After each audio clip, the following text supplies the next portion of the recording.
Bonjour à tous, donc aujourd'hui cette vidéo aura pour thème le fait d'imposer et le fait de proposer. Le sujet entre guillemets m'est venu, entre autres, grâce à Siziazike, mais aussi de par ma vie et de par entre guillemets la France et nombre de choses que je peux voir, percevoir et apercevoir. Au-delà de ça, pour comprendre l'utilité de cette vidéo, elle n'a d'utilité qu'en cas. Elle aura d'utilité pour un grand nombre de personnes qui souhaitent vouloir raisonner ou qui souhaitent vouloir réfléchir. Il faut comprendre que l'imposition et la proposition sont le fait généralement, pardonnez-moi, de gens qui sont conditionnés à être dans l'imposition, à ce qu'on leur impose, et conditionnés à être dans la proposition. Et pour que ces gens perdurent, pour que ce type de comportement, voire même, pardonnez-moi, de conduite puisse perdurer, il faut un renforcement. Qui dit renforcement dit à la suite comportement. Pour faire simple, vous avez des gens qui à un moment donné sont sensibles à l'alcool. Résultat, ces gens sont en mesure de boire peut-être plus que de raison. Donc il y a un abus et pas forcément une dépendance. Et vient un moment donné où vient la dépendance. Donc vous vous retrouvez avec des gens qui ont une conduite mais qui n'ont pas eu un comportement addictif. Ce qui veut dire que mentalement, ils ont passé le pas et donc ils ont consommé, ce qui fait qu'au niveau comportemental, il y a eu une adaptation. Et certains, malheureusement, en renforçant donc le conditionnement, sont devenus alcoolodépendants. Ce qui fait qu'ils ne peuvent plus se passer d'alcool pour pouvoir faire en sorte que le corps soit un tant soit peu à l'équilibre. Et donc, c'est un exemple parmi tant d'autres. Mais l'objectif est bien de vous faire comprendre que nous sommes des êtres d'adaptation, un conditionnement et un renforcement. Il faut comprendre que nous avons, que nous ne voulions pas, des épisodes, entre guillemets, dits dépressifs. Et tout ça est, entre guillemets, assez particulier. Il faut comprendre que nous sommes en mesure d'être sensibles à certaines choses. Nous sommes en mesure de ne pas être sensibles à certaines choses et nous sommes aussi en mesure, à certains moments, ayant été sensibilisés à certaines choses, de nous abstenir de reproduire les mêmes choses pour éviter que la conduite, voire que le comportement soit de trop renforcé. Et force est de constater que les nombreuses lectures sur Siziazike et tous les à côté que j'ai faits me laissent vraiment supposer que tout se joue à ce niveau-là. Pardonnez-moi, le fait d'imposer ou le fait de proposer. Pour pouvoir, entre guillemets, proposer, il vous faut un conditionnement et parfois un renforcement. La proposition va vous permettre d'être dans le raisonnement, voire dans la réflexion. Mais pour ça, la condition sine qua non, c'est la sensibilité. En un mot, je vous propose quelque chose, ou quelqu'un vient vous proposer quelque chose, pour peu que vous soyez en mesure de le recevoir. Et à la suite de ça, de répondre à cette proposition. Vous allez y répondre, si vous en êtes capable, sur le même registre. En un mot, avoir une approche diplomatique. La personne qui vous fait face n'est pas dans l'obligation de vous proposer. Mais là, cette proposition va vous permettre d'avoir le choix, voire de décider. Et donc, c'est ce petit détail, ces éléments qui ont l'air d'être anodins qui font la différence dans bon nombre de points par rapport à votre vie de tous les jours et par rapport à un nombre de choses sur le court, moyen, long terme. Maintenant, parlons de la fameuse proposition, de l'imposition, pardonnez-moi. Le fait d'imposer à quelqu'un ne nécessite pas d'être dans la diplomatie. En un mot, c'est comme ça, c'est pas autrement.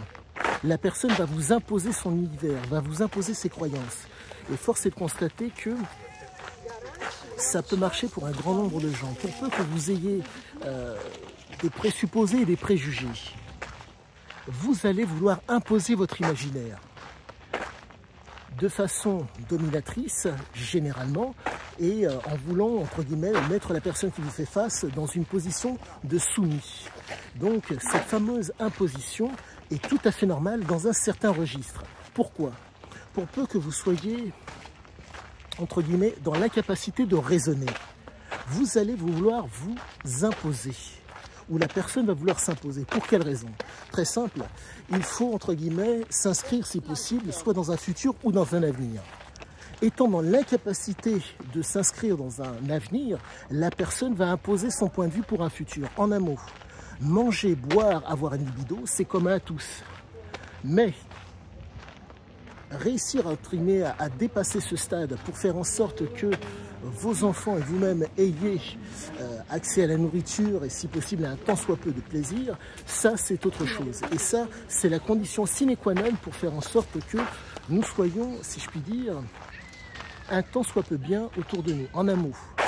En tout cas, en une phrase. Donc, être autonome et indépendant nécessite forcément ces deux registres, l'imposition et la proposition. Dans le cas de ces personnes, ou de personnes qui sont dans l'incapacité de pouvoir être, comment dire, de pouvoir être dans la proposition, ces gens-là vont se contenter de ce qu'ils sont. Le présupposé, le préjugé fera office, pardonnez-moi, d'avis, voire peut-être d'opinion. Pour résumer la chose, au niveau neurobiologique, voire même neurophysiologique, leurs parents les ont conditionnés à obéir, leur ont conditionné à croire. Ce qui fait que si vous leur proposez un registre de raisonnement, comprendre, apprendre, connaître et savoir, ça va, je ne dirais pas que ça va bugger, mais s'ils n'ont pas la sensibilité pour, ils ne vont pas être pour, ils vont pas pouvoir être dans le raisonnement. Par contre, de par le conditionnement parental qui fait que, depuis la plus tendre enfance, on leur impose, ils sont sensibles à l'imposition. Ils ne sont pas sensibles à la proposition. Et ça explique nombre de nos problèmes aujourd'hui. Mais je vais essayer de prendre de la hauteur pour que le propos touche tout le monde et que vous soyez d'autant mieux en mesure de comprendre ce que je vous dis.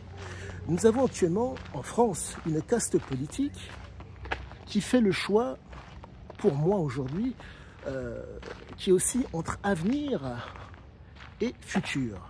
Qu'entends-je par un futur? Le futur, manger, boire, avoir une libido, en amont, faire ce que nombre de gens font tous les jours, c'est normal, c'est commun. Par contre, se projeter dans un avenir, en un mot, prendre des risques qui font que vous allez chercher à faire en sorte que de vous inscrire dans une durée longue, c'est, vous m'en excuserez, quelque chose qui n'est pas commun à nos politiques. Pourquoi? Quand vous leur proposez, exemple, la France, les Français, la République française ou l'Europe, ces messieurs et ces dames, puisqu'on parle, nous sommes à l'ère de la parité, sont en mesure de vous proposer la République française et l'Union européenne. La raison en est très simple. Réussir à faire 7 000 € d'indemnité plus 13 000 € en s'appuyant sur les Français, c'est quasi impossible pour ces gens. Faire, pardonnez-moi, 7 000 €, voire 20 000 € en s'appuyant sur la France, c'est impossible. Par contre, par le biais de la République, donc en s'imposant à tous par le biais de la République, tout est envisageable. Le pire comme le meilleur. Donc, nous sommes face à des gens qui, malheureusement, de par la mandature dans laquelle ils sont, ne peuvent s'inscrire dans un avenir. Ce sont des gens qui ont des visions court-termistes. Pour avoir un avenir, il faut une vision long-termiste. En un mot, entre le nucléaire et l'éolien, c'est le nucléaire qu'on devrait choisir. Mais comment voulez-vous que quelqu'un qui est un jouisseur et qui vous explique qu'entre